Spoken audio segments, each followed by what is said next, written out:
47 ਤੋਂ 84 तक एक फेज सी इंडियन सिस्टम का, जिथे उन्होंने सानू शास्त्र नाल मारन की कोशिश की।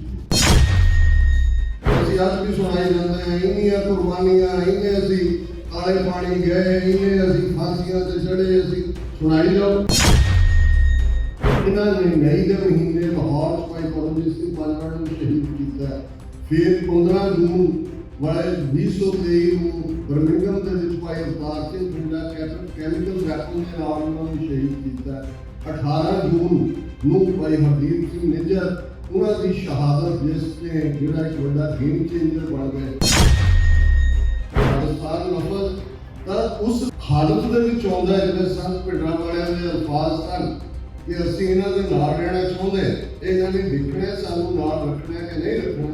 पर जिस दिन भारतीय फौज के पैर दरबार साहब की हजूरी में पे खालिस्तान की नींह रखी जाए, सिख राज लै सकते हैं, राज कर नहीं सकते। भाई सानू राज लेना भी आता है, राज करना भी आता है। किहड़ा आइडियल राज बनता रंजीत सिंह का? उस जमाने किसी को फांसी नहीं दी जाती, कोई जेल नहीं है, लिटरेसी रेट उस जमाने 80% को 90% तक है। जून 84 का पहला हफ्ता महज एक दरबार साहब के उत्ते किया गया हमला नहीं सी, महज संत पिंडा वालियां नूं जिहड़ा है वो एलिमिनेट करन दा उन्हां दा मूव नहीं सी। ये सिखां दे खिलाफ टोटल वॉर सी। और जिहड़े अज साडे कोल डॉक्यूमेंटेशनस ने, असीं देखते हैं कि किवें 4 गुरुद्वारा साहब दी परिक्रमा स्टैंड लिआंदे गए। दरबार साहब, गुरुद्वारा तरनताਰਨ साहिब, गुरुद्वारा दुख निवारण साहब पटियाला, गुरुद्वारा मुक्तसर साहिब। और टोटल वॉर, जो असीं टोटल वॉर कहते हैं, जिसमें सर्वनाश लफज इस्तेमाल किया जाता है, किसी जमाने बीज नाश कहा जाता है, अज इन्होंने जेनोसाइड, एथनिक क्लिनजिंग ਜਾਂ ਯਹੂਦੀਆਂ ने अपने नाल होए ਲਈ हॉलोकॉस्ट लफज रिजर्व किया हुआ है। सो जे तुसीं देखोगे कि जिहड़ा वर्तारा 15 अगस्त 1947 तो एकदम बाद शुरू हो जाता है, जदों 10 अक्तूबर को सिखां क्रिमिनल ट्राइब के तौर के उत्ते इजराइल पेशा कबीला ऐलानिया जाता है। 37 वरे 84 तो तक पहुँचते हैं 47 तो उन्होंने कोशिश सी कि जिहड़ा जिवें शंकरा जिसका जिक्र करते हैं, जो अलामा इकबाल ने बुद्ध धर्म के खात्मे की गल की तो उसने स्पैशली अपनी नज़म उन्होंने अलामा इकबाल की नानक नज़म है उन्होंने किताब आगे दरा उन्होंने कहा कि भी ब्राह्मण सरशार है अब तक नए पिंदार में शमाए गौतम जल रही है महफिले अग्यार में। कि बुद्ध का उहदे फॉलोअर्स का उहदी टीचिंग का खात्मा करके भी अज भी ब्राह्मण इस धरती के उत्ते हंकार की शराब पी के नए पिंडार जिउंदा है ते शमाए गौतम जल रही है महफिल अग्यार में। गैरां दी महफिल Vietnam, Thailand, China, Japan, Cambodia, Indo China, उत्थे बुद्ध धर्म है, उत्थों उस धरती तो उसका नामो निशान मिटा दिता गया है।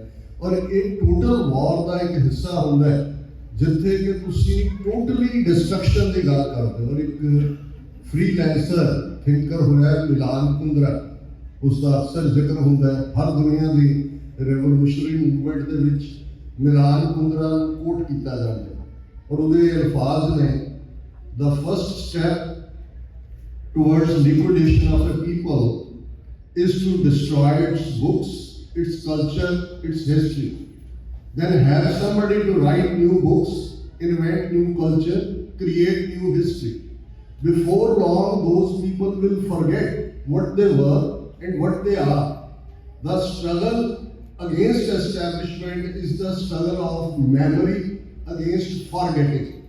तो जे ਅਸੀਂ ਸਮਝੀਏ ਤੇ ਇਹ ਇੱਕ ਖਿੱਤੇ 'ਚ ਨਹੀਂ, ਦੁਨੀਆ 'ਚ ਜਿੱਥੇ ਵੀ ਕਿਸੇ ਡੋਮੀਨੈਂਟ ਕਲਚਰ ਨੇ, डोमीनेंट रेस ने, डोमीनेंट नस्ल ने दूजे को दबिया, पहला स्टैप है लोगों को लिक्विडेट करने तो पहला उन्होंने किताबां डिस्ट्रॉय करो, उन्होंने सभ्याचार करो, उन्होंने इतिहास करो, फिर अपने लाओ नवा इतिहास लिखो, नवी जी सिविलाइजेशन नवे स्टैप बनाओ। तो वक्त आएगा कि वो लोग भुल जाएंगे कि वो की सन ते की ने। और अल्टीमेटली जी लड़ाई है वो मैमरी अगेंस्ट फॉरगेटिंग। हुण जे असीं इस गल नूं समझीए तो किवें इन्हां 37 वरियां दे विच 47 ਤੋਂ 84 तक एक फेज सी इंडियन सिस्टम का जिथे उन्होंने सानू शास्त्र नाल मारन की कोशिश की। शास्त्र नाल मारना आर्टिकल 25B इंडियन कॉन्स्टिट्यूशन का जिहड़ा काम तुरंत सारी 18वीं सदी च नहीं कर सके, असीं लड़े, सिरां दे मुल पै, बंद कट्टे गए, खोपड़ियां लत्तियां चरखियां ते जड़े, पर असीं उस धरती के उत्ते अपनी सॉवरनिटी एस्टैबलिश की और बुल्ले शाह की कलम चली, पूरियां वाले राजे कीते, मुगलों जहर प्याले, उन्होंने कौड़ा को पीड़ से मजबूर होना पाया। वो with the stroke of the pen जो आर्टिकल 25B इंडियन कॉन्स्टिट्यूशन का सिखा बौद्धियां जैनियां नूं हिंदू ऐलान है तो उन्होंने पेन के नाल ही शास्त्र के नाल ही सानू उन्होंने साडा निराला पंथ, नवेकला पंथ, अडरी होम, तीसरी तेर असीं अज भी सुनाई जाते हैं, इन्नियां कुर्बानियां, इन्ने असीं काले पानी गए, इन्हें असीं फांसियां ते चढ़े, असीं सुनाई जाओ। वो प्यारा सिंह निरसल दी 2 लाइनां ने कि भी बाजी लै रहे भाने शाह होरी, असीं धौल भराउण दे यार ही रहे भी असीं यही कहानियां सुनाई जानियां ने। उन्होंने with the stroke of pen सानू डिप्राइव कर दिता है। 37 साल असीं फिर भी लड़े अपने हकों के लिए ते उहदा जवाब अनंदपुर साहब रेजोल्यूशन अज भी कोई इहनूं इंटरप्रेट करदे खालिस्तान लफज ਤਾਂ उस हालत ਦੇ ਵਿੱਚ ਆਉਂਦਾ ਜਿਵੇਂ ਸੰਤ ਭਿੰਡਰਾਂ ਵਾਲਿਆਂ ਦੇ ਅਲਫਾਜ਼ ਸਨ ਕਿ ਅਸੀਂ ਇਹਨਾਂ ਦੇ ਨਾਲ ਰਹਿਣਾ ਚਾਹੁੰਦੇ, ਇਹਨਾਂ ਨੇ ਦੇਖਣਾ ਸਾਨੂੰ ਨਾਲ ਰੱਖਣਾ ਕਿ ਨਹੀਂ ਰੱਖਣਾ। ਪਰ ਜਿਸ ਦਿਨ ਭਾਰਤੀ ਫੌਜ ਦੇ ਪੈਰ ਦਰਬਾਰ ਸਾਹਿਬ ਦੀ ਹਦੂਦ ਵਿੱਚ ਪਏ, ਖਾਲਿਸਤਾਨ ਦੀ ਨੀਂਹ ਰੱਖੀ ਜਾਵੇ। ਹੁਣ ਜ਼ਾਹਰ ਹੈ ਕਿ ਉਹਨਾਂ ਨੇ ਸਿਰਫ ਇਹੀ ਨਹੀਂ ਕਿ ਦਰਬਾਰ ਸਾਹਿਬ ਨੂੰ ਟਾਰਗੇਟ ਕੀਤਾ। ਜਦੋਂ ਅਸੀਂ ਟੋਟਲ ਲਿਕੁਇਡੇਸ਼ਨ ਦੀ ਗੱਲ ਕਰਦੇ ਹਾਂ, ਸਿੱਖ ਰੈਫਰੈਂਸ ਲਾਇਬ੍ਰੇਰੀ ਪੰਜਾਬ ਦੇ ਲਗਭਗ 13,000 ਪਿੰਡਾਂ ਚੋਂ ਕਿਵੇਂ ਉਹਨਾਂ ਨੇ ਚੁਣ ਕੇ ਨੌਜਵਾਨੀ, ਤੁਸੀਂ ਉਹਨਾਂ ਦੇ ਹਮਲੇ ਇੱਕ ਆਪਰੇਸ਼ਨ ਨਹੀਂ ਹੈ ਜਿਹਨੂੰ ਉਹਨਾਂ ਨੇ ਸਾਨੂੰ ਚੜਾਉਣ ਦੇ ਲਈ ਉਹਦਾ ਨੀਲਾ ਤਾਰਾ ਨਾਂ ਰੱਖਿਆ।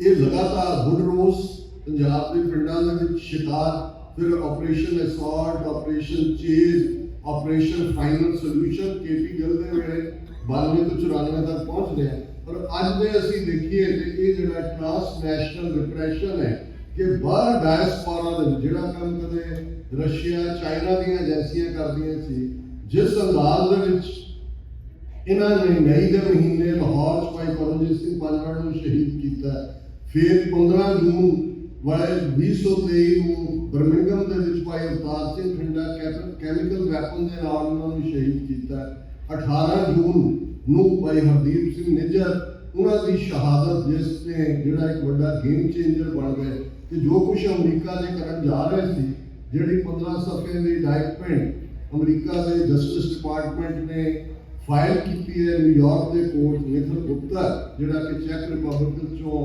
एक्स्ट्राडाइट होने वाले ट्रायल के दौरान बहुत सारे फैक्ट सामने आएंगे। पर दर्जना होर इस किस्म के एक्टिविस्ट कैनेडा बहुत चंगी तरह वाकफ हो कि जिन्होंने सीसस और दूसरिया ने वार्न किया, हालांकि उन्होंने कदे नहीं कहा उधर भी तो खतरा है कि खतरा है उन्होंने जबान बंद, लेकिन इसका क्रेडिट मैं समझता है जस्टिन ट्रूडो जिन्हें फिर 18 सितंबर को कैनेडियन पार्लियामेंट इंशाफ किया। अमरीका ने एक कदम होर अगे जाते हैं जिस अंदाज जी इंडाइटमेंट फाइल की और इंडाइटमेंट तो एक स्टैप अगे जदों तक असीं देखते हैं कि अरेंजमेंट होएगी जदों कि निखिल गुप्ता अमरीका एक्स्ट्राडाइट होकर आएगा। सो इसको असीं अंदाजा ला सकते हैं कि साडा दुश्मन, और अक्सर मैं जुमला दोहरांदा है कि ये मुगलों को वध जालम ने, अंग्रेजों को वध शैतान ने, कंबीनेशन। मुगलों का तो सानू पता सी फ्रंट के उत्ते लड़ाई सी, असीं बागी सी, साडे लई शर्तां बड़ियां क्लीयर सी, उन्होंने भी पता सी कि भाई असीं बागी हैं। लेकिन जिस किस्म की लड़ाई इन्होंने साडे उत्ते थोपी साम नाम गढ़ भेद वाली ਉਹਦੇ डायस्पोरा सिखां दा ਜਦੋਂ ਅੱਜ ਅਸੀਂ बाबा गुरदेव सिंह जी ਨੂੰ ਸ਼ਰਧਾਂਜਲੀ ਦੇ ਰਹੇ ਹਾਂ, ਇਹ ਬਣਦਾ ਸਾਡਾ ਕਿ ਅਸੀਂ ਹਰ ਇੱਕ ਉਸ ਯੋਧੇ ਦੀ ਕੰਟਰੀਬਿਊਸ਼ਨ ਨੂੰ ਰੈਕਗਨਾਈਜ਼ ਕਰੀਏ। ਦੇਖੋ ਜ਼ਿੰਦਗੀ 'ਚ ਮੁਕੰਮਲ ਸਿੱਖੀ ਕਿਹਦੀ ਹੁੰਦੀ ਹੈ, ਕੇਸਾਂ ਸਵਾਸਾਂ ਨਾਲ ਕੌਣ ਨਿਭਦਾ ਹੈ, ਕੇਸ ਦੇ ਕਦਮ ਇਹ ਗੁਰੂ ਦੇ ਕੋਲ ਹੈ। ਅਸੀਂ ਸਾਰੇ ਜਿਹੜੇ ਹੈ ਉਹ ਗੁਨਾਹ ਕਰਨ ਵਾਲੇ ਹਾਂ, ਪਤਾ ਨਹੀਂ ਕਦੋਂ ਕਿੱਥੇ ਗਲਤ ਹੋਣਾ ਹੈ, पर जिवें गुरबाणी ने सानू ये साडी ट्रेनिंग की हुई है कि भाई अल्टीमेटली तुसी जिहड़ी है सांझ कीचै गुणा केरी छोड़ अब बन चलिए गुणा की सांझ। और जिस शिद्दत दे नाल, जिस जुम्बश दे नाल, जिस कंटिन्यूटी दे नाल, जिस रिजिलियंस दे नाल भाई साहब ने सर्व किया पंथ नूं, खास तौर पर उन्होंने क्रिमेशन के मौके भी मैं एड्रैस करदे कहा सी कि शहीद सिंघां दे परिवारां नूं उन्हां दी साਂਭ संभाल, जिहड़े जेलां 'च बंद सी, इत्थे अमरीका दे विच भाई गुरवीर सिंह बड़ा पिंड होण, भाई हरपाल सिंह चीमा दा बाद 12 साल रहे जेल दे विच, भाई दयाल सिंह लाहौरिया होण, जां प्रोफैसर दविंदरपाल सिंह भुल्लर दा केस होए, और फिर पंजाब 'च परिवारां दी मदद एक आवाज़ देण दी लोड़ हुंदी सी। ते बाबा जी जिवें हमेशा ही उन्होंने कमर कसा किया ही होया, खालसा तैयार पर तैयार, बड़ी स्पिरिट उन्होंने देखी जाती सी। ते फिर कोई उन्होंने रोक नहीं सी सकता हुंदा, वो झक्खड़ तूफान वांग जिहड़ी टास्क उन्होंने दित्ती है वो करके पूरी, ते फिर ही उन्होंने साह आउंदा सी। ये छोटी गल नहीं। अज जदों कि साडी स्ट्रगल एक नवे पड़ाव शामिल हुई है, अज खालिस्तान की गल दुनिया दे विच पॉजिटिव अंदाज होंदी है। अज सानू जिहड़ी हुकूमत ने आतंकवादी, अलगाववादी, उग्रवादी लफ्ज कढ़ के नवे डिक्शनरी च पाए सी।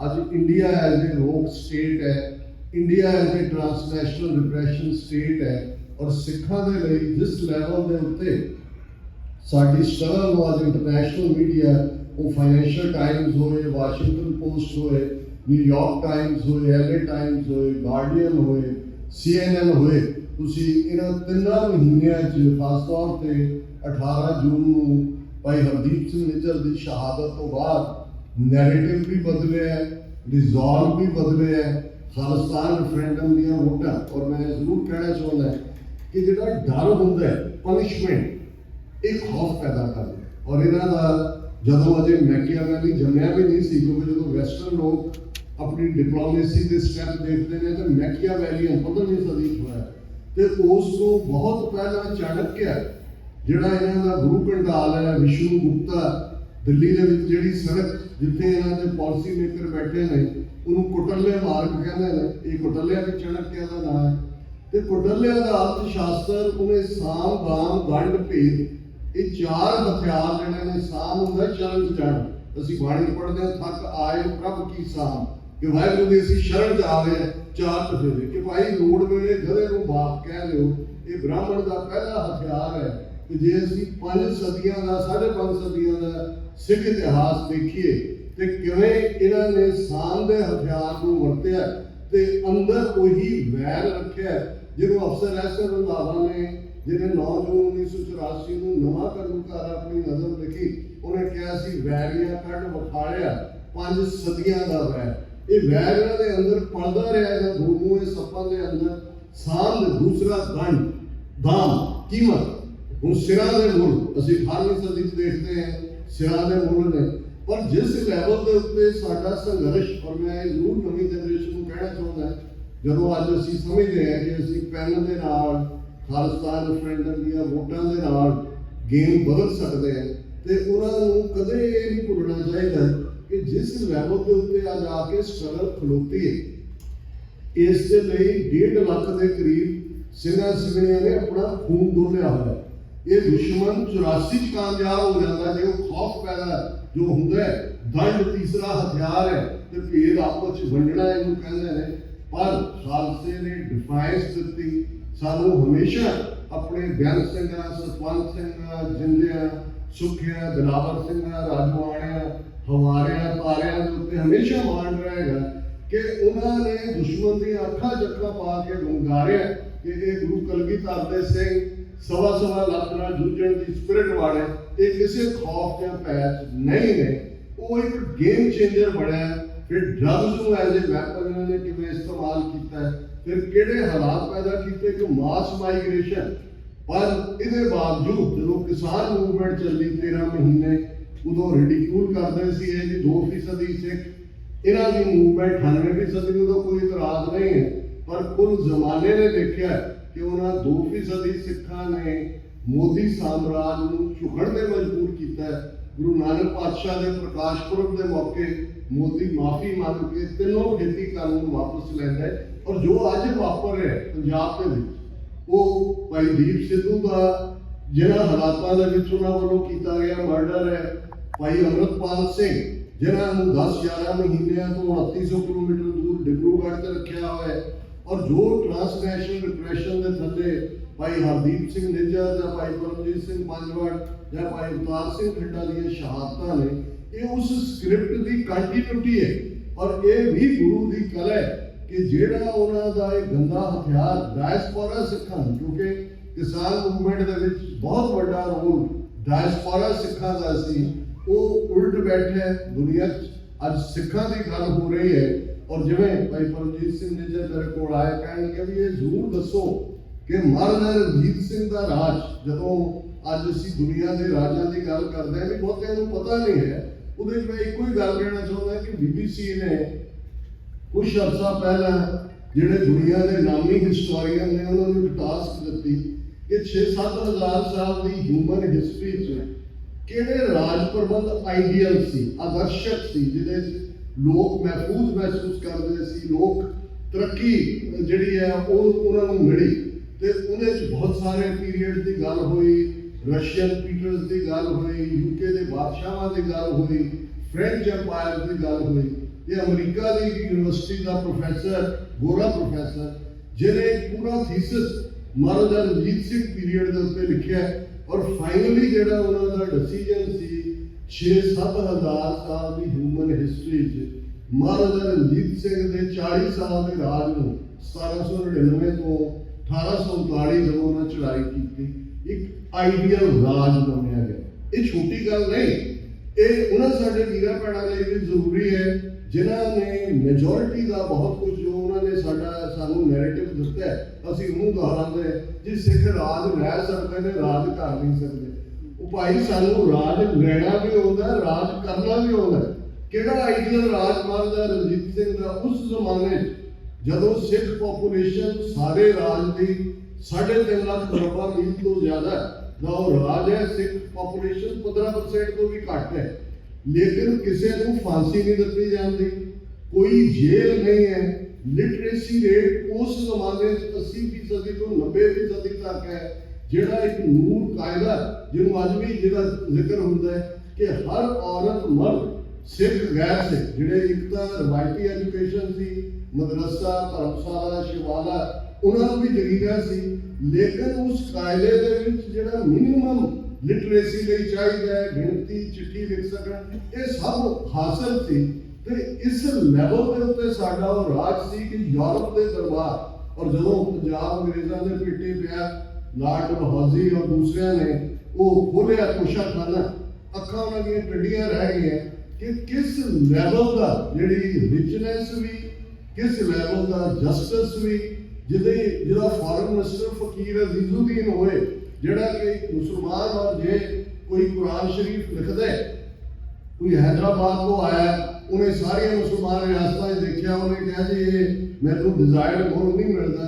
महाराजा रणजीत सिंह सोने नाल धो दिंदे ने बंदे नूं, कुरान शरीफ लैके उन्होंने फकीर अजीजुद्दीन जिहड़े तीनों ही भरा, एक लॉ मिनिस्टर है, एक गोबिंदगढ़ खजाने का इंचार्ज है। सो इस तो वधिया होर जिथे कि तुसीं हर एक नूं ऑल एनकैंपैसिंग तुहाडा रूल हुंदा है, ये होर किसी के हिस्से नहीं आ रहा। जिस कॉज के लिए बापू गुरदेव सिंह जी तुरे, और कुदरती पिछले एतवार में सैन फ्रांसिस्को थी जिथे कि खालिस्तान रेफरेंडम दियां वोटां पईयां, 1 लाख के करीब लोग आए। जो मैं वापस अपने ठिकाने उत्थे रुकिया सी ते भाई जगतार सिंह संधू होरां दी फेसबुक के उत्ते मैं देखिया कि खबर सी कि बापू जी जिहड़े ने वो चढ़ाई कर गए, उन्होंने ट्रिब्यूट सी, मैं नंबर भी परमजीत सिंह होरां दा सी, मैं उन्होंने कॉल की और इन्ने भावुक 10-15 मिनट असीं गलबात करते रहे। तो मैनूं ये लग्या कि भी ये जदों असीं लैगेसी की गल करते हैं, ठीक है परिवारों को कोई ना कोई निकल आउंदा हुंदा झंडा चुकण वाला, कई बारी इमीडिएट जनरेशन होंदी है, कई बारी मुंडे कुड़ियां दा कमरे और पोता पोतियां निकल आउंदा है, कई बारी दोते दोतियां जो कोई निकल आउंदा हुंदा। सो मैं समझदा कि बापू जी की बहुत वड्डी देन है। बाबा जी असीं सियाणप दा प्रतीक सिर्फ उम्र का ही नहीं, ओवरऑल भी उन्होंने एक वड्डी कंट्रीब्यूशन है। हाँ ये भी जरूर होंदा है और ये अज भी मैं हूँ इतने आने को पहला गुरु नानक गुरुद्वारा साहब से उत्थे भी मैं कहा कि बहुत बार 80s ਦੇ ਵਿੱਚ ਵੀ ਜਿਹੜਾ ਦੌਰ ਬਣਿਆ ਏਜੰਸੀਆਂ ਨੇ ਆਪਣੀ ਖੇਡ ਕੇ ਭੜਕਾਉਣ ਦੀ ਕੋਸ਼ਿਸ਼ ਕੀਤੀ। ਏਅਰ ਇੰਡੀਆ ਵਰਗਾ ਹਾਦਸਾ ਏਜੰਸੀਆਂ ਨੇ ਕਰਵਾ ਕੇ ਸਾਡੇ ਖਾਤੇ 'ਚ ਪਾਇਆ। 30 ਸਾਲ ਅਸੀਂ ਇਹੀ ਲੜਦੇ ਰਹੇ ਕਿ ਭਾਈ ਇਹ ਜਿਹੜਾ ਇੰਡੀਅਨ ਏਜੰਸੀਆਂ ਦਾ ਕੰਮ ਹੈ ਇਹ ਹੋਰ ਵੱਖਰੀ ਕਹਾਣੀ ਹੈ ਕਿ ਈਵਨ ਫੈਡਰਲ ਇਨਵੈਸਟੀਗੇਸ਼ਨ ਤੁਹਾਡੀ ਚੱਲ ਰਹੀ ਹੈ ਕਿ 2019 ਔਰ 2021 ਦੀਆਂ ਫੈਡਰਲ ਇਲੈਕਸ਼ਨਾਂ ਦੇ ਵਿੱਚ ਵੀ ਇੰਡੀਆ ਨੇ ਕੀ ਰੋਲ ਅਦਾ ਕੀਤਾ ਹੋਇਆ। ਸੋ ਉਦੋਂ ਵੀ ਇਸ ਕਿਸਮ ਦੇ ਐਲੀਮੈਂਟ ਸਾਡੇ ਵਿੱਚ ਆਏ। ਫਿਰ ਕਿਤੇ ਹਿਊਮਨ ਰਾਈਟਸ ਦਾ ਇਸ਼ੂ ਇਸ ਕਿਸਮ ਦਾ ਬਣ ਗਿਆ। ਅਸੀਂ ਭਾਰਤਾਂ ਨਾਲ ਇਹ ਬਹੁਤੀ ਵਾਰੀ ਕਈ ਵਾਰੀ ਦੇਖਿਆ ਨਹੀਂ ਜਾਂਦਾ। ਮੈਂ ਸਾਡੇ ਵੀਰ ਡਾਕਟਰ ਅਮਰਜੀਤ ਸਿੰਘ ਜਿਹੜੇ ਹੁਣ ਸਾਨੂੰ ਵਿਛੋੜਾ ਦੇ ਚੁੱਕੇ ਨੇ, ਉਹ ਇੱਕ ਗੱਲ ਮਜ਼ਾਹੀਆ ਅੰਦਾਜ਼ ਦੇ ਵਿੱਚ ਕਹਿੰਦੇ ਸੀ ਕਿ ਵੀ ਜਿਹੜਾ ਅਨਪੜ੍ਹ ਹੈ ਉਹ ਕਦੇ ਗਲਤ ਬੱਸ 'ਤੇ ਨਹੀਂ ਬਹਿੰਦਾ। ਫਿਰ ਉਹਨਾਂ ਨੂੰ ਕਿਹਾ ਕਿ ਉਹ ਬੱਸ ਚੜ੍ਹਨ ਲੱਗਦਾ ਉਹ ਕਹਿੰਦਾ ਕਿ ਭਾਈ ਇਹ ਬੱਸ ਬਠਿੰਡੇ ਨੂੰ ਜਾਣੀ ਹੈ। ਕਹਿੰਦਾ ਫਿਰ ਜਦੋਂ ਉਹਦੇ ਸੀਟ ਵੱਲ ਜਾ ਰਿਹਾ ਹੁੰਦਾ ਤੇ ਜਿਹੜਾ ਰਾਹ ਹੁੰਦਾ ਉਹਨੂੰ ਪੁੱਛਦਾ ਭਾਈ ਬੱਸ ਬਠਿੰਡੇ ਵੱਲ ਜਾਣੀ ਹੈ। ਫਿਰ ਜਦੋਂ ਬਹਿ ਜਾਂਦਾ ਨਾਲ ਨੂੰ ਪੁੱਛਦਾ ਜੀ ਬਠਿੰਡੇ ਨੂੰ ਜਾਣੀ ਹੈ ਤੇ ਕਹਿੰਦਾ ਜਿਹੜਾ ਪੜ੍ਹਿਆ ਲਿਖਿਆ ਬਾਹਰ ਆ ਕੇ ਦੇਖਦਾ ਵੀ ਬੱਸ ਤੇ ਬੋਰਡ ਲੱਗਾ ਹੋਇਆ ਬਠਿੰਡਾ ਫਲਾਣਾ। ਅੱਧੇ ਰਾਹ ਜਾ ਕੇ ਉਹਨੂੰ ਪਤਾ ਲੱਗਦਾ ਵੀ ਇਹਨਾਂ ਨੇ ਬੋਰਡ ਹੀ ਨਹੀਂ ਬਦਲਿਆ ਇਹ ਬੱਸ ਕਿਤੇ ਹੋਰ ਪਾਸੇ ਜਾ ਰਹੀ। ਸੋ ਕਈ ਵਾਰ ਅਸੀਂ ਵੀ ਇਸ ਕਿਸਮ ਦੀ ਬੱਸ ਤੇ ਚੜ੍ਹ ਜਾਂਦੇ ਹਾਂ ਤੇ ਫਿਰ ਕਈ ਵਾਰ ਰਿਪੈਂਟੈਂਸ ਹੁੰਦੀ ਹੈ। ਇਸ ਗੱਲ ਦਾ ਜ਼ਰੂਰ ਧਿਆਨ ਰੱਖੀਏ ਕਿ ਜਦੋਂ ਅਸੀਂ ਕੌਜ਼ ਦੇ ਨਾਲ ਤੁਰੇ ਹੋਏ ਹਾਂ, ਸਾਡੀ ਵਫਾਦਾਰੀ ਗੁਰੂ ਦੇ ਨਾਲ ਹੈ, ਗੁਰੂ ਪੰਥ ਦੇ ਨਾਲ ਹੈ, ਖਾਲਿਸਤਾਨ ਦੇ ਨਾਲ ਹੈ, ਸ਼ਹੀਦਾਂ ਦੇ ਡੁੱਲੇ ਖੂਨ ਦੇ ਨਾਲ ਹੈ। ਜਥੇਦਾਰ ਸਤਿੰਦਰਪਾਲ ਸਿੰਘ ਜਿਹੜੇ ਲਾਈਕ ਏ ਪਿਲਰ ਜਦੋਂ 5 ਮੈਂਬਰੀ ਪੰਥਕ ਕਮੇਟੀ ਬਣਦੀ ਹੈ ਔਰ ਉਸ ਦੇ ਡਾਇਸਪੋਰਾ ਸਿੱਖਾਂ ਦੀ ਨੁਮਾਇੰਦਗੀ ਕਰਦੇ ਨੇ। ਅੱਜ ਵੀ ਜਦੋਂ ਅਸੀਂ ਕੀ ਪਿਲਰਸ ਦੇਖਦੇ ਹਾਂ ਕਿ ਜਿਹੜੇ ਨਾ ਝੁਕੇ ਨਾ ਵਿਕੇ ਨਾ ਡਰੇ ਤੇ ਫਿਰ ਇਹ ਰੋਲ ਮਾਡਲ ਹੁੰਦੇ ਨੇ। ਕਦੇ ਤੁਸੀਂ ਉਹਨਾਂ ਵੱਲ ਨਾ ਦੇਖੋ ਜਿਹੜੇ ਡਿਗੇ ਜਿਹੜੇ ਝੜੇ, ਕੋਈ ਇੱਕ ਬੱਸ ਤੋਂ ਉਤਰਿਆ ਦੂਸਰੀ ਤੇ ਚੜ ਗਿਆ, ਕਿਸੇ ਨੂੰ ਕਿਤੇ ਕੋਈ ਨਜ਼ਰ ਆ ਗਿਆ, ਕਿਸੇ ਨੂੰ ਕੋਈ ਬਹਾਨਾ ਬਣਾ ਕੇ ਨਿਕਲ ਗਿਆ। ਲੇਕਿਨ ਇਹਦੇ ਬਾਵਜੂਦ ਜਿਹੜਾ ਸਾਡੀ ਕਮਿਟਮੈਂਟ ਗੁਰੂ ਦੇ ਨਾਲ, ਗੁਰੂ ਪੰਥ ਨਾਲ ਔਰ ਜਿਵੇਂ ਨਾਰੇ ਖਾਲਿਸਤਾਨ ਜ਼ਿੰਦਾਬਾਦ ਦੇ ਸਾਨੂੰ ਯਾਦ ਦਹਾਨੀ ਕਰਵਾਉਂਦੇ ਨੇ ਜਿਹੜੇ ਸੰਤ ਪਿੰਡਰਾਂ ਵਾਲਿਆਂ ਦੇ ਅਲਫਾਜ਼ ਖਾਲਸਾ ਜੀ ਸ਼ਹੀਦਾਂ ਦੇ ਖੂਨ ਦਾ ਹੱਕ ਨੇ।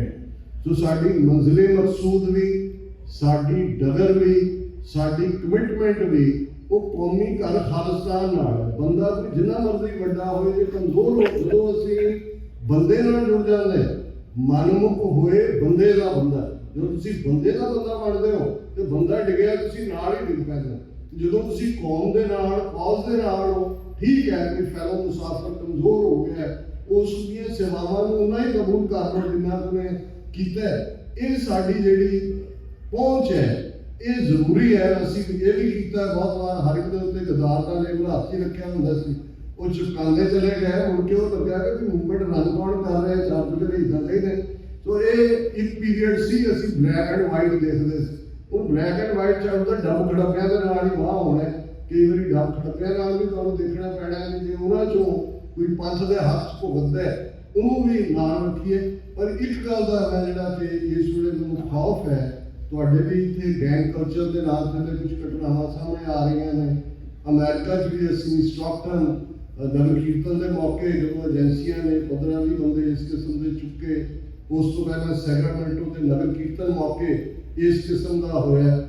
ਇਹ ਬਹੁਤ ਖਬਰਦਾਰ ਹੋਣ ਦੀ ਲੋੜ ਹੈ। ਉਹਨਾਂ ਨੇ ਇੱਕ ਜਨਰੇਸ਼ਨ ਆਤੰਕਵਾਦੀ ਕਹਿ ਕੇ ਮੁਕਾਈ, ਦੂਜੀ ਇਸ ਵੇਲੇ ਉੱਥੇ ਵੀ ਜਿਹੜੀ ਯੂਥ ਦੀ ਐਲੀਮੀਨੇਸ਼ਨ ਦੀ ਲਾਈਨ ਹੈ ਉਹਨੂੰ ਗੈਂਗਸਟਰ ਕਹਿ ਕੇ ਕਰ ਰਹੇ ਨੇ। ਔਰ ਤੁਸੀਂ ਦੇਖੋਗੇ ਕਿ ਕਦੇ ਲਾਰੈਂਸ ਬਿਸ਼ਨੋਈ ਦਾ ਨਾਮ ਹੈ, ਕਦੇ ਕਿਸੇ ਹੋਰ ਦਾ ਨਾਮ ਹੈ, ਉਹਨੂੰ ਕੈਨੇਡਾ ਨਾਲ, ਅਮਰੀਕਾ ਨਾਲ ਇੱਧਰ ਉੱਧਰ ਜੋੜ ਕੇ ਜਿਹੜਾ ਉਹ ਕਹਾਣੀ ਇਸ ਕਿਸਮ ਦੀ ਬਿਲਡ ਕਰ ਰਹੇ ਨੇ ਕਿ ਭਵਿੱਖ ਦੇ ਵਿੱਚ ਜਿਹੜੀ ਉਹਨਾਂ ਦੀ ਕੰਟੀਨਿਊਟੀ ਜੇ ਉਹਨਾਂ ਨੇ ਟ੍ਰਾਂਸਨੈਸ਼ਨਲ ਰਿਪਰੈਸ਼ਨ ਦੀ ਕਰਨੀ ਹੈ ਤਾਂ ਉਹਨੂੰ ਗੈਂਗਸਟਰ ਵਾਰਫੇਅਰ ਦੇ ਨਾਲ ਜੋੜ ਕੇ ਕਰਨੀ ਹੈ। ਅਮਰੀਕਾ ਕੈਨੇਡਾ ਦੀ ਧਰਤੀ ਤੇ ਸਾਨੂੰ ਕਿਸੇ ਵੀ ਕਿਸਮ ਦੀ ਵਾਇਲੈਂਸ ਤੋਂ, ਖਾਸ ਤੌਰ ਤੇ ਜਿਹੜੇ ਏਜੰਟ ਪ੍ਰੋਵੋਕੇਟਿਵ ਨੇ, ਜਿਹੜੇ ਭੜਕਾਟ ਪੈਦਾ ਕਰਨ ਵਾਲੇ ਨੇ, ਉਹਨਾਂ ਤੋਂ ਖਬਰਦਾਰੀ ਦੀ ਲੋੜ ਹੈ। ਸਾਡਾ ਕੇਸ UN ਚਾਰਟਰ ਦੇ ਮੁਤਾਬਕ ਹੈ। ਮੈਂ ਇਹੀ ਮੀਡੀਆ ਨਾਲ ਗੱਲ ਕਰਦੇ ਆ, ਸੈਨ ਫਰਾਂਸਿਸਕੋ ਵੀ ਪਿਛਲੇ ਹਫ਼ਤੇ ਕਿਹਾ ਸੀ ਕਿ ਜਿਸ ਧਰਤੀ ਦੇ ਉੱਤੇ ਸਿਵਿਕ ਸੈਂਟਰ ਦੇ ਬਾਹਰ ਅੱਜ ਅਸੀਂ ਖਾਲਿਸਤਾਨ ਦੀਆਂ ਵੋਟਾਂ ਪਾ ਰਹੇ ਹਾਂ, ਇਹ ਉਹੀ ਮੁਕਾਮ ਹੈ ਜਿੱਥੇ 10 ਦਸੰਬਰ 1947 ਨੂੰ 50 ਮੁਲਕਾਂ ਦੇ ਨੁਮਾਇੰਦਿਆਂ ਨੇ ਬੈਠ ਕੇ ਯੂਨਾਈਟਿਡ ਨੇਸ਼ਨਸ ਦਾ ਚਾਰਟਰ ਆਫ ਹਿਊਮਨ ਰਾਈਟਸ ਐਲਾਨਿਆ ਸੀ, ਜਿਸ ਚਾਰਟਰ ਆਫ ਹਿਊਮਨ ਰਾਈਟਸ ਦੇ ਵਿੱਚ ਜਿਹੜਾ ਰਾਈਟ ਆਫ ਸੈਲਫ ਡਿਟਰਮੀਨੇਸ਼ਨ ਇਹ ਮੁੱਢਲੇ ਹੱਕ ਦੇ ਤੌਰ ਦੇ ਉੱਤੇ ਮੰਨਿਆ ਗਿਆ ਸੀ। ਔਰ ਇਸ ਗੱਲ ਦਾ ਵੀ ਧਿਆਨ ਰਹੇ ਕਿ ਸਾਨੂੰ ਹਥਿਆਰਬੰਦ ਸੰਘਰਸ਼ ਤੇ ਸਾਡੇ ਯੋਧਿਆਂ ਦੀ ਜਿਹੜੀ ਲੈਗੇਸੀ ਹੈ ਉਹਦੇ ਤੋਂ ਪਿੱਠ ਕਰਨ ਦੀ ਲੋੜ ਨਹੀਂ ਹੈ, ਉਹ ਅਸੀਂ ਓਨ ਕਰੀਏ ਸਟਰੋਂਗਲੀ, ਕਿਉਂਕਿ ਇਹ ਵੀ ਯੂਐਨ ਚਾਰਟਰ ਦਾ ਹਿੱਸਾ ਹੀ ਹੈ। ਜਦੋਂ ਤੁਸੀਂ ਉਹਦਾ ਪ੍ਰੀਐਂਬਲ ਪੜ੍ਹਦੇ ਹੋ, ਭੂਮਿਕਾ ਉਸ charter the, if A man is not to be compelled as a last resort to rebellion, his human rights must be protected by the rule of the law। ਕਿ ਜੇ ਤੁਸੀਂ ਕਿਸੇ ਵੀ ਇਨਸਾਨ ਨੂੰ ਬਗਾਵਤ ਦੇ ਅਖੀਰਲੇ ਰਸਤੇ ਤੇ ਜਾਣ ਤੋਂ ਰੋਕਣਾ ਤੇ ਹਰ ਹਾਲਤ ਵਿੱਚ ਉਹਦੇ ਮਨੁੱਖੀ ਹੱਕਾਂ ਦੀ ਹਿਫਾਜ਼ਤ ਹੋਣੀ ਚਾਹੀਦੀ ਹੈ। ਇਹਦਾ ਐਗਜ਼ੈਕਟ ਟ੍ਰਾਂਸਲੇਸ਼ਨ ਹੈ 10ਵੇਂ ਪਾਤਸ਼ਾਹ ਦੇ ਜ਼ਫਰਨਾਮੇ ਦੇ ਸ਼ੇਅਰ ਦੀ, ਚੁੰਕਾਰਸ ਹਮਾ ਹੀਲ ਤੇ ਦਰਗੁਜ਼ਸ ਹਲਾਰਸ ਬੁਰਦਨਬਾ ਸ਼ਮਸ਼ੀਰ ਦਸ, ਹੋਵੇ ਕੰਮ ਨਾ ਪੂਰਾ ਜੇਕਰ ਹੀਲੇ ਕਰ ਥੱਕ ਜਾਈਏ, ਹੈ ਹਲਾਲ ਨਾਲ ਤਲਵਾਰਾਂ ਹੱਥੀ ਫੜ ਫੜ ਵਾਈਏ। ਸਤਿਗੁਰੂ ਰਹਿਮਤ ਕਰਨ, ਮੰਜ਼ਿਲ ਸਾਡੇ ਬਹੁਤ ਕਰੀਬ ਹੈ। ਦੁਨੀਆ ਦੀ ਫਿਜ਼ਾ ਬਦਲ ਰਹੀ ਹੈ, ਉਸ ਖਿੱਤੇ ਦੀ ਜਿਓ ਪੋਲਿਟਿਕਸ ਬਦਲ ਰਹੀ ਹੈ। ਸਿੱਖ ਫੈਕਟਰ ਇੱਕ ਇੰਪੋਰਟੈਂਟ ਫੈਕਟਰ ਦੇ ਤੌਰ ਤੇ ਉੱਭਰ ਰਿਹਾ ਹੈ। All of A sudden American ordered ਏਜੰਸੀਆਂ ਦੀ 2 ਮਹੀਨੇ ਪਹਿਲਾਂ ਉਹਨਾਂ ਦੀਆਂ 6 ਪ੍ਰੋਮੀਨੈਂਟ ਏਜੰਸੀਆਂ ਨੇ ਇੱਕ ਸਿੱਖ ਡੈਲੀਗੇਸ਼ਨ ਨੂੰ ਸੱਦਿਆ। FBI ਦੇ ਹੈੱਡਕੁਆਰਟਰ 'ਚ ਲਗਭਗ 2 ਘੰਟੇ ਦੀ ਕਲੋਜ਼ ਡੋਰ ਆਫ ਕੈਮਰਾ ਮੀਟਿੰਗ ਸੀ। ਉਸ ਤੋਂ ਸਾਨੂੰ ਇਹ ਅੰਦਾਜ਼ਾ ਹੋਇਆ ਕਿ ਇਹ ਜਿਹੜੇ ਇੰਡੀਅਨ ਨੈਰੇਟਿਵ ਨੂੰ ਜਿਹੜਾ ਕਰਨ ਦੇ ਲਈ 20 ਸਾਲ ਮੈਨੂੰ ਕ੍ਰਾਸ ਨਹੀਂ ਕਰਨ ਦਿੱਤਾ ਕੈਨੇਡਾ, ਪਿਛਲੇ ਵਾਰੀ ਮੈਂ ਆਇਆ ਤੇ ਹੁਣ ਜਿਹੜਾ ਇਹਨਾਂ ਦਾ ਆਲ ਆਫ ਏ ਸਡਨ ਇਹ ਰਵੱਈਆ, ਇਹਦਾ ਮਤਲਬ ਹੈ ਕਿ ਕੁਛ ਨਾ ਕੁਛ ਇਹਨਾਂ ਨੂੰ ਲੱਗਦਾ ਹੈ ਕਿ ਸਿੱਖ ਫੈਕਟਰ, ਔਰ ਮੇਰਾ ਹਮੇਸ਼ਾ ਹੀ ਇਹਨਾਂ ਦੇ law makers, opinion makers, decision makers ਨੂੰ ਕਹਿਣਾ ਹੁੰਦਾ ਹੈ ਕਿ ਜਿਹੜਾ ਸਿੱਖ ਵੈਲਿਊ ਸਿਸਟਮ ਹੈ that runs parallel to what our founding fathers of this country had the dream। ਉਹ Washington, Thomas Jefferson, Gary Adam ਦੇ ਦਹਿਸ਼ਤਗਰਦ ਲਾਣੇ ਹੋਏ ਸੀ ਬ੍ਰਿਟਨ ਵਾਲਿਆਂ ਨੇ। ਇਹਨਾਂ ਨੇ ਰੈਵੋਲੂਸ਼ਨਰੀ ਵਾਰ ਲੜੀ ਹੈ। ਕੋਈ ਟ੍ਰੇ ਦੇ ਉੱਤੇ ਰੱਖ ਕੇ ਨਹੀਂ ਤੁਹਾਨੂੰ ਕਿਸੇ ਨੇ ਰਾਜ ਦਿੱਤਾ ਕਦੇ ਵੀ। ਕਹੂ ਕਿਸੀ ਕੋ ਰਾਜ ਨਾ ਦੇ ਹੈ ਜੋ ਲੈ ਨਿਜ ਬਲ ਸੇ ਲੈ। ਲੇਕਿਨ ਇਹਨਾਂ ਮੁਲਕਾਂ ਦੇ ਵਿੱਚ ਅੱਜ ਦੀ ਡੇਟ ਸਾਡੇ ਲਈ ਪੀਸਫੁਲ ਤਰੀਕੇ ਦੇ ਨਾਲ ਕੋਈ ਵੀ ਵਾਇਲੈਂਸ ਉਹ ਇੰਡੀਅਨ ਸਿਸਟਮ ਦੇ ਹੱਥ ਭੁਗਤਦੀ ਹੈ। ਖਬਰਦਾਰ ਰਹੋ ਉਹਨਾਂ ਤੋਂ ਜਿਹੜੇ ਪਹਿਲਿਆਂ ਨੂੰ ਨਿੰਦਦੇ ਨੇ ਕਿ ਕਿਸੇ ਨੇ ਕੁਛ ਨਹੀਂ ਕੀਤਾ ਸੀ, ਜਿਵੇਂ ਅਸੀਂ ਸਭ ਸ਼ੁਰੂ ਕਰਤਾ ਹੈ ਨਹੀਂ, ਤੇ ਨਾਲ ਦੀ ਨਾਲ ਉਹਨਾਂ ਤੋਂ ਵੀ ਜਿਹੜੇ ਉਸ ਕਿਸਮ ਦੀ ਉਤਸ਼ਾਹ ਪੈਦਾ ਕਰਦੇ ਨੇ ਜਿਹੜੀ ਸਾਡੇ ਹੱਥ 'ਚ ਨਹੀਂ ਜਾਂਦੀ। 20ਵੀਂ ਸਦੀ ਦੇ ਮਹਾਨ ਸਿੱਖ ਸੰਤ ਜਰਨੈਲ ਸਿੰਘ ਜੀ ਖਾਲਸਾ ਪਿੰਡਾਂ ਵਾਲਿਆਂ ਨੇ ਜੋ ਟੀਚਾ ਦਿੱਤਾ, ਟੀਚਾ ਮਿੱਥਿਆ 39 ਲਗਭਗ ਵਰ੍ਹਿਆਂ ਬਾਅਦ, ਜਿਸ ਇਮਾਰਤ ਦੀ ਉਸਾਰੀ ਲਈ 1.5 ਲੱਖ ਤੋਂ ਸਾਡੇ ਸ਼ਹੀਦ ਸਿੰਘਾਂ ਸਿੰਘਣੀਆਂ ਨੇ ਆਪਣਾ ਖੂਨ, ਆਪਣਾ ਰਤ, ਆਪਣੀ ਮਿੱਝ ਉਸ ਮਹਿਲ ਦੀ ਉਸਾਰੀ ਲਈ ਪਾਈ ਹੈ। ਅੱਜ ਸਾਡੇ ਜਿੰਨੇ ਫਰਜ਼ ਬਣਦਾ ਹੈ, ਸਾਡੀ ਜਨਰੇਸ਼ਨ ਹੋਰ ਅਸੀਂ ਜ਼ਿੰਦਗੀ ਦੀ ਸੜਕ ਦੇ ਅਖੀਰਲੇ ਐਗਜ਼ਿਟ ਦੇ ਨੇੜੇ ਤੇੜੇ ਹੈ, ਕੁਛ ਤੁਰ ਰਹੇ ਨੇ, ਕੁਛ ਨੇ ਤੁਰ ਜਾਣਾ ਹੈ। ਲੇਕਿਨ ਤੁਹਾਡੇ ਜਿੰਨੇ ਖਾਸ ਤੌਰ ਤੇ ਯੰਗਰ ਜਨਰੇਸ਼ਨ ਦੇ ਇਹ ਉਹ ਸਟੈਂਡਰਡ ਹੈ, ਉਹ ਝੰਡਾ ਤੁਹਾਡੇ ਹੱਥ ਦੇ ਵਿੱਚ, ਕਿਉਂਕਿ ਇਹੀ ਸਾਡਾ ਹਾਦਸੇ ਦਾ ਰੂਹਾਨੀ ਮਿਸ਼ਨ ਵੀ ਹੈ। ਗੁਰੂ ਕਲਗੀਧਰ ਪਾਤਸ਼ਾਹ ਦਾ ਜਿਹੜਾ ਰਿਜ਼ੋਲਵ ਹਮੇਸ਼ਾ ਰਿਹਾ, ਔਰ ਇਹੀ 18ਵੀਂ ਸਦੀ ਦੇ ਵਿੱਚ ਸਿੰਘ ਜਦੋਂ ਘੋੜਿਆਂ ਦੀਆਂ ਕਾਠੀਆਂ ਮੁਸ਼ਕਲਾਂ ਘੱਲੂਘਾਰਿਆਂ 'ਚ ਵੀ ਲੰਘਦੇ ਸੀ ਤੇ ਉਹਨਾਂ ਦਾ ਰਿਜ਼ੋਲਵ ਇਹੀ ਸੀ ਕਿ ਹਮ ਪਾਤਸ਼ਾਹੀ ਸਤਿਗੁਰ ਦੇਈ ਹੰਨੇ ਹੰਨੇ ਲਾਏ ਜੈ ਜੈ ਬਹਿ ਜ਼ਮੀਨ ਮਾ ਤੈ ਤੈ ਤਖਤ ਬਣਾਏ। ਕਿ ਅਸੀਂ ਬਾਦਸ਼ਾਹ ਸੋਵਰਨਟੀ ਘੋੜੇ ਲਈ ਕਾਠੀ ਨਾਲ ਬੰਨੀ ਹੋਈ ਹੈ, ਹੰਨੇ ਨਾਲ ਬੰਨੀ ਹੋਈ ਹੈ। ਜਿੱਥੇ ਜਿਹੜਾ ਸਿੱਖ ਬੈਠਦਾ ਹੈ ਉਹ ਉਹਦਾ ਤਖਤ ਹੈ। ਸਵਾ ਲੱਖੀ ਸਪਿਰਿਟ, ਸਾਡੇ ਦੁਮਾਲੇ, ਸਾਡੀਆਂ ਬੋਲੇ, ਉਹ ਸਾਰੇ ਹੀ ਸਾਨੂੰ ਬਾਦਸ਼ਾਹ ਬਣਾਉਂਦੇ ਨੇ। ਇਸੇ ਲਈ ਖਾਲਸਾ ਬਾਦਸ਼ਾਹ ਦਾ ਬਾਗੀ ਹੈ, ਵਿਚਕਾਰਲੀ ਲਾਈਨ ਕੋਈ ਨਹੀਂ ਹੈ। ਗੁਲਾਮੀ ਸਟੇਟ ਆਫ ਮਾਈਂਡ ਹੈ। ਸਵਾ ਲੱਖੀ ਸਪਿਰਿਟ ਹੋਰ ਕੀ ਹੈ? ਜੇ 40 ਸਿੰਘ ਚਮਕੌਰ ਦੀ ਲੜੀ 10 ਲੱਖ ਨਾਲ ਭਿੜ ਜਾਂਦੇ ਨੇ ਤੇ ਇੰਨੇ ਹੀ ਹੋਰ 2-3-4 ਦਰਜਨ ਜੂਨ 84 ਦੇ ਪਹਿਲੇ ਹਫ਼ਤੇ 72 ਘੰਟੇ ਟੈਂਕਾਂ ਤੋਪਾਂ ਨਾਲ ਲੈਸ ਫੌਜ 72 ਘੰਟੇ ਉਹਨੂੰ ਅੰਦਰ ਨਹੀਂ ਆਉਣ ਦਿੰਦੇ। ਇਹ ਹੈ ਸੀਸ ਦੀਆਂ ਪਰ ਫਿਰ ਉਹਨਾਂ ਦੀਆਂ। ਇਹ ਸਪਿਰਿਟ ਹਰ ਸਿੱਖ ਦੇ ਅੰਦਰ ਖਾਲਿਸਤਾਨ ਢੱਠਾ ਅਕਾਲ ਤਖਤ ਉਸਰਿਆ ਹੋਣਾ ਚਾਹੀਦਾ ਹੈ ਤਾਂ ਕਿ ਉਹਨੂੰ ਯਾਦ ਦਹਾਨੀ ਰਹੇ कि शहीदों के खून का हक लैना कि शहीदों के खून का हक खालिस्तान की प्राप्ति नाल जुड़िया होया है। वो दिन दूर नहीं है जो दरियाए जमुना को वाघा तक इंडिपेंडेंट सॉवरन नेशन खालिस्तान एक हकीकत होएगा और यूनाइटेड नेशन के हैडक्वार्टर 193 मुल्कों के झंडिया के नाल खालिस्तान का झंडा भी झूलेगा। किसी भी भुल चुक लई माफी, सतगुरु के चरणों च अरदास कि जिथे बाबा जौल जिवें भाई गुरदास जी का फरमान है कि गुरमुख जन्म सवार दरगाह चलिया सच्ची दरगाह जाए सच्चा पिड़ मलिया। गुरमुख का सफर पूरा होता है उत्थे फिर भी असी समूहक अरदास करते हैं कि संबत साहा लिखिया मिलकर पावो तेल देहो सजन असीसड़ियां जो होवे साहिब सोमेल। सतगुरु उन्होंने आत्मा को अपने चरणों से निवास बख्शे। इवें ही भाई परमजीत सिंह उन्होंने दूसरे 3 भरा उसे झंडे को अगे तोड़न और इवें ही तुसी रल मिल के सरी और दशमेश दरबार ये बेसिक पार्ट है जिसकी ताकत को दुश्मन जानता है।